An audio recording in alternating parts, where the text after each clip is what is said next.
Hello everyone, it's Kaifu here with another video for you guys. Today's video will be having another Resonator Spotlight. Today's Resonator Spotlight will be featuring Kaim, Demon of Vice. So here is the image of the Resonator itself.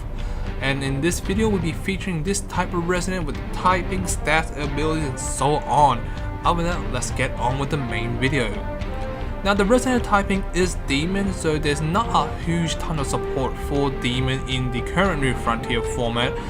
Just for the fact that there isn't a lot of direct Demon support. There are some, but there are not a lot of Demon support. Like example, the Archetype, there's no spells, there's no chant, there's nothing for it to be as a win con, so there's not a whole lot, but there are some more Demon support in the Wanderer format, and also some indirect support as well for Kaim.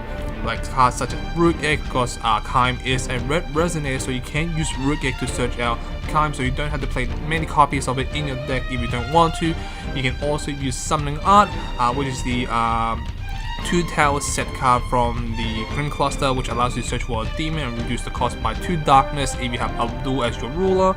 So you do have some way of like using that as your support, but in reality there's not a lot of support directly, even in Wanderer format, even in Origin if you talk about it. There's not a huge support for it, so the typing at the moment for Demon is not as relevant as it should be, but hopefully in the future Force Will, the company, will make some kind of direct Demon support, making it a bit more valuable in the Wanderer / Origin format, or even in New Frontier as well, because at the moment Demon is also one of the archetype that a lot of community wants. They want to see it do well and so on, but sadly there isn't a lot of direct support for it.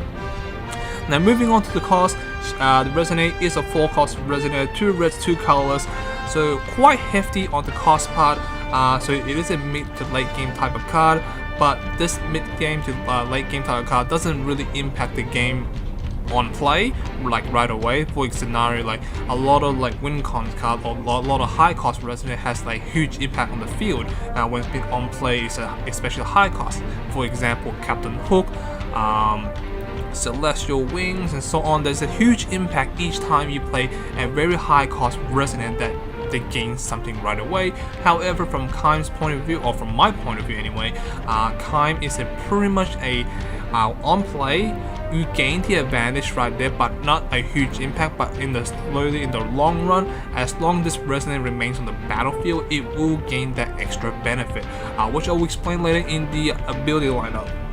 Now, with it consuming, with it being a 4-cost Resonator, it does consume a lot of resource, so you have to be very careful when to play this card at the right time, especially you don't want to be tapped out, because currently at the moment, this is not like the Green Cluster format or back in the early days of New Frontier and so on.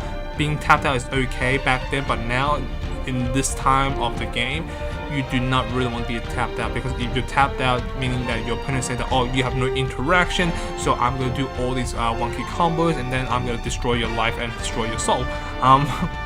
Usually that's what's going to be happening in this current New Frontier, especially when being a very fast-paced format with pre-show. Well, not very fast, but still quite fast in a way that not a lot of control decks can actually keep up with it. Not only that, being a 4-cost, as I said before, you do need to time it correctly. So in the late game, it does consume 4 resource. So in general, you most likely play 10 Magic Stone, and let's say you have all 10 Magic Stone on the battlefield, or not 10. Let's say you have up to 6 Magic Stone. You play a 4-cost on the battlefield and it doesn't give you a huge benefit right away. So it is quite risky, and you only rely on that 2 extra resource left you have left over to protect Kaim or interact with your opponent. You can only use one of them, so be very, very careful when you play Kaim. Now, moving to the Resonator stat, the Resonator stat is a 10-10, so 1000 attack, 1000 defense. Very, very high 4 cost. I believe most 4 cost average stat is a 8 or 9, but being a 10-10 is quite higher than average. So with 4 direct attack, if successful, that's instantly 4000 damage. That pretty much wins you the game. Or 2 direct attack, that's 2000 point damage. That's half your opponent's life points gone already, so which is quite helpful. Again, being that extra 1000 defense stat and 1000 attack stat is quite helpful. Let's explain to them, or explain to you, why that extra defense help. Now, the 1000 defense is the most important out of everything, much as important as the 1000 stat. The reason is being a 1000 defense is actually able to survive a lot of AoE damage and a lot of 1-for-1 removal spells, like cards such as like Dark Purge, mass removal spells such as like Flame Worlds and so on. Like anything burns damage, at most they burn 800 damage on the field, or AoE damage, or even -6, -6, -5, -5. Unless this card been turned to a bear, then this obviously get easily targeted. But however, majority of the time, this will survive a lot of removal spell and will survive a lot of AoE damage. Depending what kind of card or what kind of color your opponent is playing, it will definitely survive majority of it.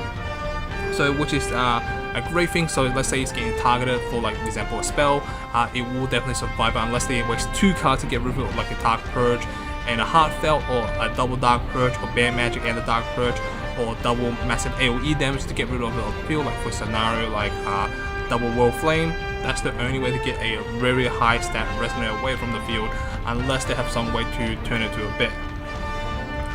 Now moving to the attack stat, now the attack is fairly high and it can trade in for most J-Rollers. Now most J-Rollers in today's format is usually a 10-10, rarely maybe 11-11 or 12-12, that's very rare, but most of the time you will see a 1000 defense Resonator, J-Roller, so this can easily 1-for-1 it. So for now you can just attack into it if necessary to get rid of the J-Roll if you necessarily need to, or you can use it as a chunk blocker, and if your opponent decides to attack the J-Roll, you do have the opportunity to block it and do a 1-for-1 trade.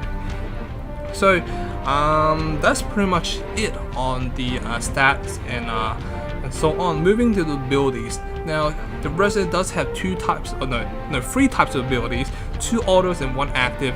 Active is a very rare ability to have on a Resonator because Force will mostly favor automatic abilities and so on. But let's start off with the first automatic ability.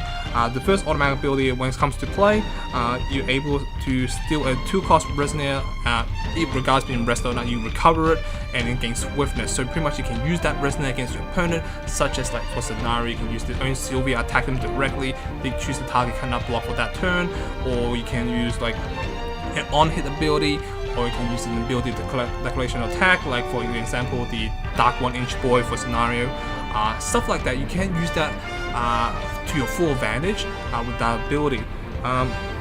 Not only that, it can be also a pseudo removal as well, because you technically take the Resonator away, and if you combine with another ability that the Resonator has, you can remove it off the field in a way, but it will cost a bit more resource.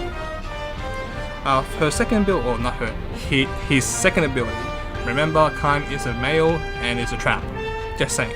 Now, the second ability is a burn ability, so it burns 200 to your opponent for each Resonator declaring an attack. So pretty much it is a way to chip your opponent's damage to very low life. So that's why I said earlier in the video, like, when it comes to play, it doesn't impact right away. So however, as long as this card remains on the battlefield, it actually increases the impact onto the game, because you're slowly doing chip damage to your opponent, and with enough chip damage, that's pretty much game, especially in the very late game. For scenario, like for example, you play a card, you steal a opponent's Resonator, attack directly, you burn them 200, and you do an extra damage as well on the declaration attack, and you can use the active ability as well to do additional mortal damage and so on, and etc, etc. So that ability is very critical, because especially in the late game, since you have no, like say for example, both players are top decking, you're doing extra more damage than your opponent because you have the extra ability to chip your opponent's life point away, so which is very valuable ability to have, especially in draft and so on. Now moving to the active ability. Now the active ability is pretty much uses 1 resource. You can banish a Resonator, and this card gains swiftness. So whatever your Resonator you stole, you gain the card right away, and after declaration attack with the Resonator, you can sacrifice it and then give it swiftness and burn extra 200 damage from the auto ability, and then 1000 directed damage to anything you want on the battlefield. So which is very great, because of the fact that it acts as a removal spell. It can be very aggressive, but it does cost you additional 1 more resource, so technically it's a 5-cost ability to play. And then you do have the ability to chip damage and ability to steal Resonator and so on, all to your favor. So it can help you in a way, but again, it does consume quite a bit of resource when you play this card, as I mentioned early in the video before. Now moving to deck recommendation, because this card is very high cost, there's not a lot of perfect decks can fit in it, because especially in the current format, the moment being very fast. I do say that if it was a slow format, then maybe I can save up to 4, but sadly at the moment, you don't want the dead draw on this card too early in the game, especially in the early game. So I say 2 copies or less. Maybe you can play 1 because if you're playing Wonder format, you do have Rookek, you do have the Summoner Art to search it out, so you don't need that many copies, something on this line. What rulers I recommend to play with it? Play with Prescia or Lumia. Prescia allows you to give your Resonate Swiftness so you can abuse that ping damage, or you can give a flying and do whatever damage you want, or use it with Lumia to abuse the Flicker ability to take the opponent's Resonate and use it against your opponent, and so on, and start banishing with the red resource and so on, so making your opponent has less Resonate to play with, and so on.